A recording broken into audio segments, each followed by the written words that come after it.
Buenas tardes, mi nombre es Esteban Acocaratlatenco y hoy les voy a hablar sobre las lesiones por presión. Para empezar debemos de saber qué valorar en una herida. En una herida se debe de valorar dependiendo de los siguientes aspectos, que es el tipo de herida y causa. Es importante identificar claramente el tipo de herida y etiología, ya que esto seguirá el plan de tratamiento. Según la causa podemos establecer si se trata de lesiones por presión cizalla, lesiones por fricción, lesiones asociadas a la humedad, por traumatismos, quemaduras, heridas quirúrgicas, úlceras, de etiología venosa o arterial, pie diabético, etc. Si el paciente tiene más de una herida, cada herida debe evaluarse individualmente y documentarse. Es recomendable también categorizar o clasificar la lesión utilizando algunos de los instrumentos o herramientas validadas y específicas para este tipo de herida. Por ejemplo, es la categorización de las lesiones por presión, los desgarros cutáneos, las quemaduras y las úlceras del pie diabético.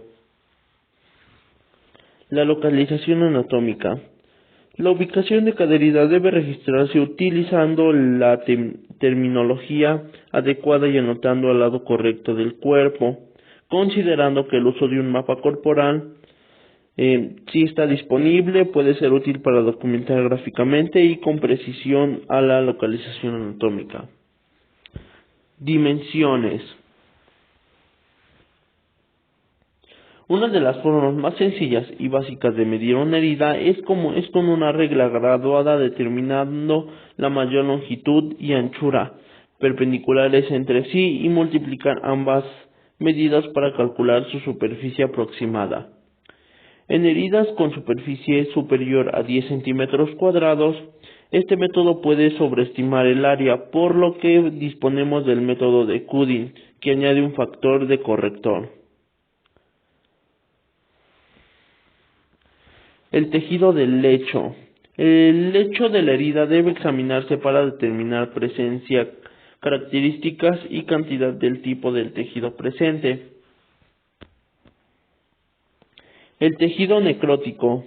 Tejido desvitalizado, muerto, inviable, que contiene células muertas resultantes de la destrucción del tejido.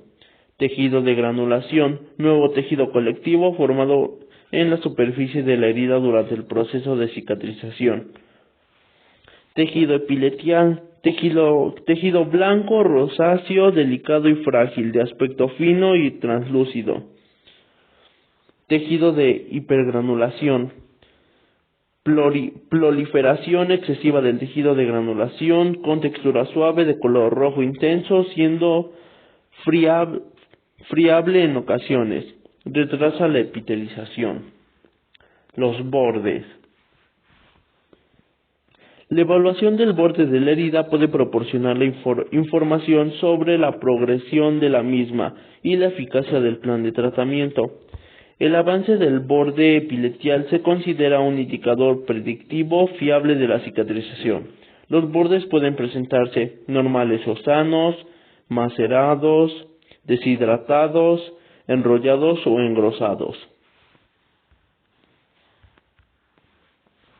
La tunelización y cavitaciones. La tunelización es el trayecto obvio que puede extenderse en cualquier dirección desde la herida, involucrando una pequeña porción del borde. La cavitación o socavación es la destrucción o úlceras del tejido subyacente en la piel intacta a lo largo de los márgenes, afectando al contrario que la tunelización, una porción significativa del borde de la herida.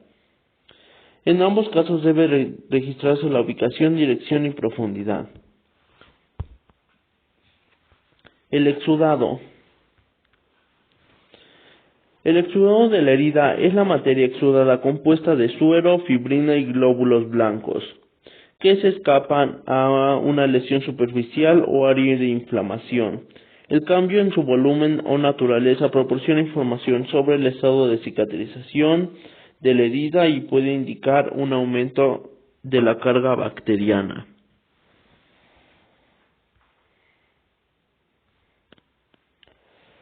La piel perilesional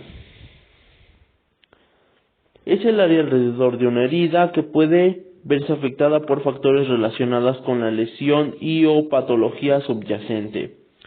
La evaluación de la piel perilesional podría incluir la integridad de la piel, estado general de la misma, tamaño del área alrededor de la herida, temperatura, color, maceración o excoriación, hiperkeratosis, edema, induración, sensación y otras lesiones y procesos con celulitis, linfangitis, foliculitis, eczema o cerosis. El dolor. La evaluación del dolor debe incluir dónde, cuándo y cómo ocurre el dolor, nivel, factores desencadenantes, cambios en los últimos días o semanas y eficacias en el régimen analgésico.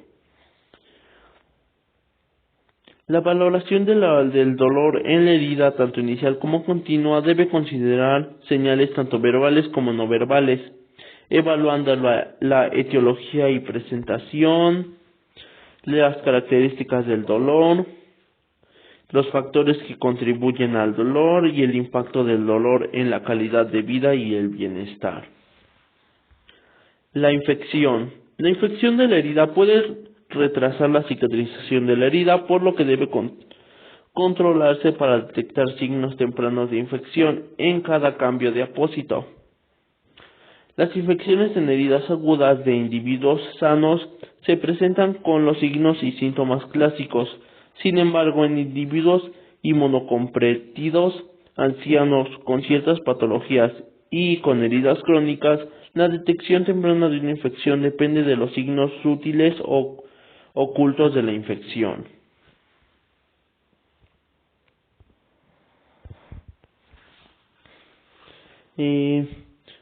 Las lesiones cutáneas relacionadas con la dependencia. El daño de la piel y o tejidos subyacentes que afectan a personas con limitación o pérdida temporal o permanente de la autonomía física, mental, intelectual o sensorial debido a la discapacidad, edad, proceso o enfermedad y que requieren de ayuda para sus actividades básicas.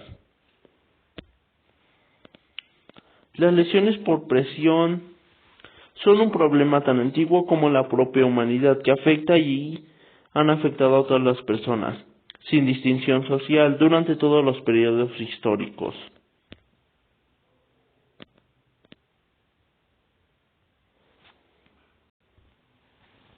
Características clínicas de las lesiones por presión.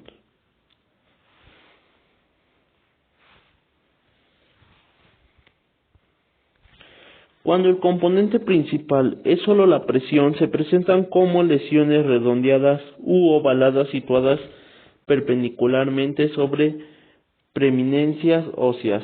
También pueden producirse sobre tejidos blandos sometidos a presión externa por distintos materiales o dispositivos clínicos usados con fines diagnósticos o terapéuticos.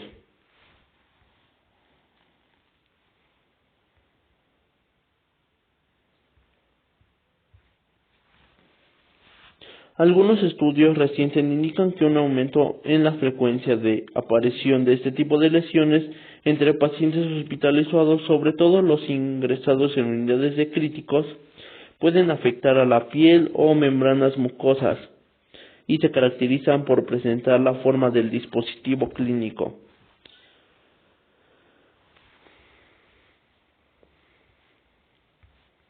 La categorización de las lesiones por presión,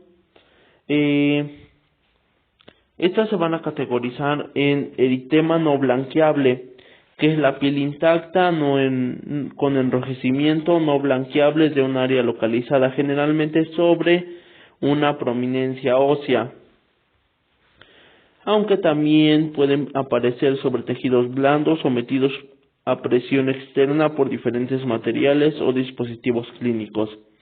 El área puede ser dolorosa, firme, suave, más caliente o más fría en comparación con los tejidos adyacentes, pudiendo presentar edema o inuración.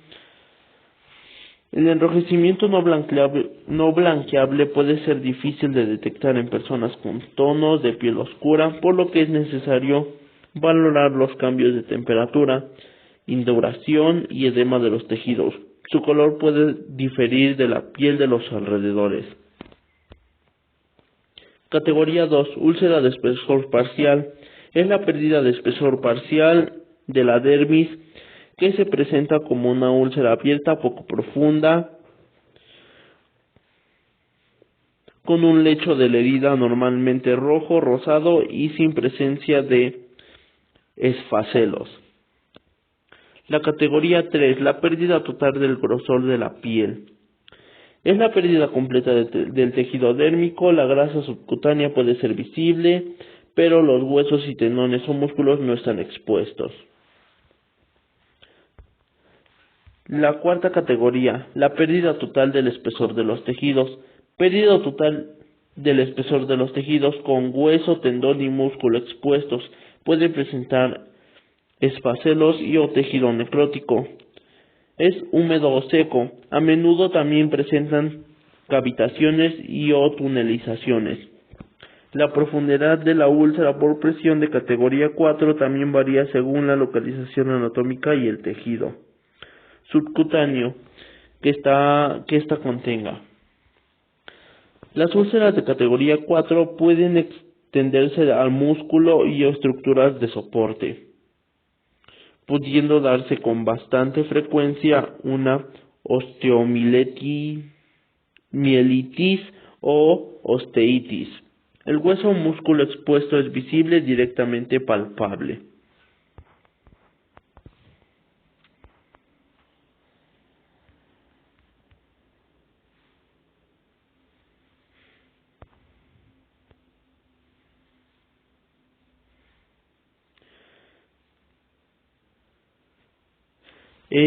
Las lesiones cutáneas asociadas a la humedad.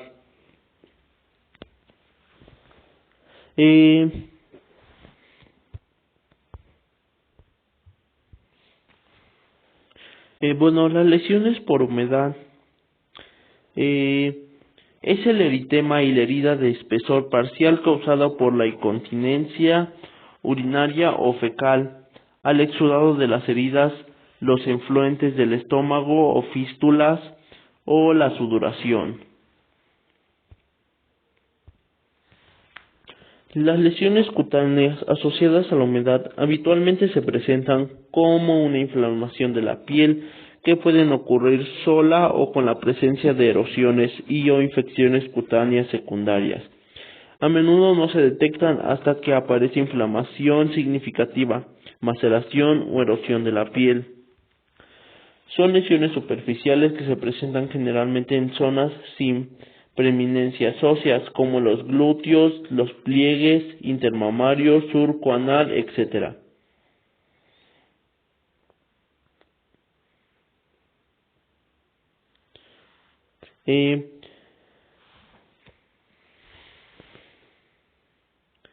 Describen diferentes entidades patológicas que se englobarían bajo el paraguas de las lesiones cutáneas asociadas a la humedad, teniendo como cada una de ellas características, localizaciones, abordajes específicos y específicos. Podemos encontrar la dermatitis asociada a la incontinencia, que se suele localizar en la zona perianal y genital y cuyo origen es el contacto de la orina y heces con la piel. La dermatitis intertriginosa o dermatitis por transpiración, producida por el sudor en zonas de pliegues cutáneos. La dermatitis perilesional, asociada al exudado procedente de las heridas en la piel perilesional y cuya localización está en relación con la lesión primaria. La dermatitis cutánea asociada a exudado. En estas lesiones el exudado no procede de heridas sino de otros procesos como la insuficiencia cardíaca severa o la linfedema entre otros. y se suele localizar en las extremidades inferiores o en la zona infectada del linfedema. El dermatitis peristomal, ocasionada por influentes procedentes de la ostomiasis, saliva, efluente intestinal u orina. La dermatitis por saliva o mucosidad procedente de la boca o fosas nasales. Estas lesiones por humedad suelen ir acompañadas de síntomas como ardor, prurito o hormigueo. El dolor también es frecuente en este tipo de lesiones.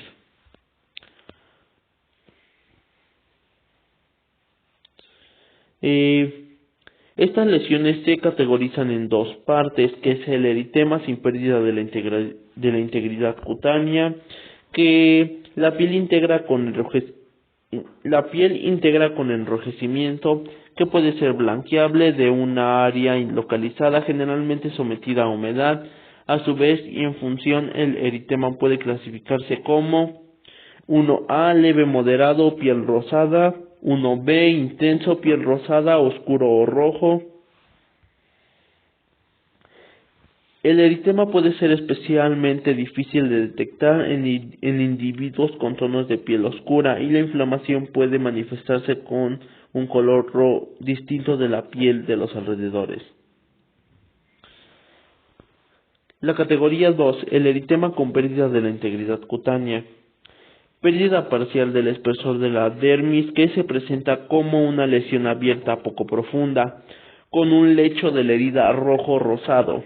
Los bordes de la piel periolesional suelen estar maceradas, presentando un color blanco amarillento. En lesiones extensas compuestas por multitud de lesiones satélites pueden mezclarse ese color rojo rosado con el blanco amarillento. A su vez, y en función del grado de erosión o denudación, para clasificarse como 2A, leve moderado, erosión menor al 50% del total del eritema; o 2B, intenso, erosión del 50% o más del tamaño del eritema.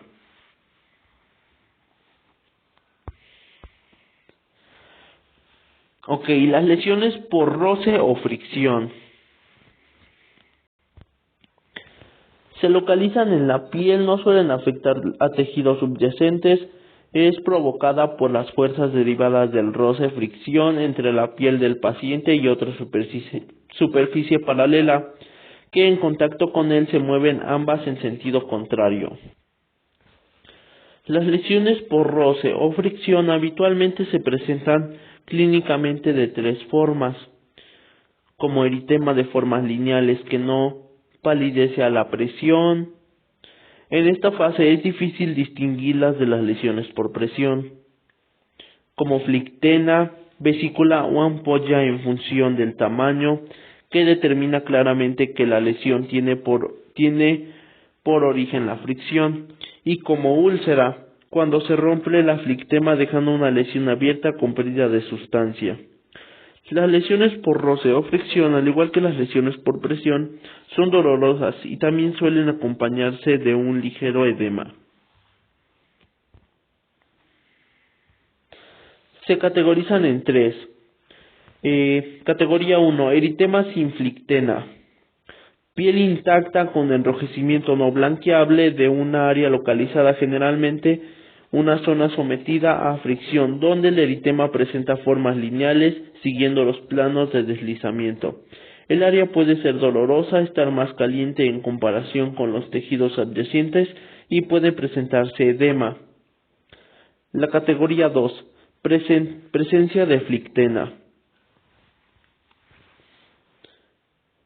Flictena que se mantiene intacta, sin solución de continuidad y que está rellena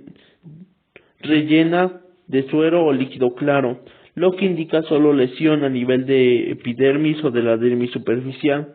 La piel que forma la flictena por lo general es fina y fácil de retirar.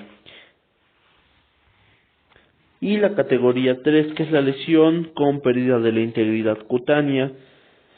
Esta es la pérdida parcial del espesor de la epidermis, que se presenta con una úlcera abierta, poco profunda, con un lecho de la herida rojo rosado. aunque también puede existir restos de hematoma o sangre coagulada. Pueden quedar en la zona perilesional restos de la piel que recubría la flictena, y los bordes de la piel que rodea a la lesión pueden estar levantados y o dentados.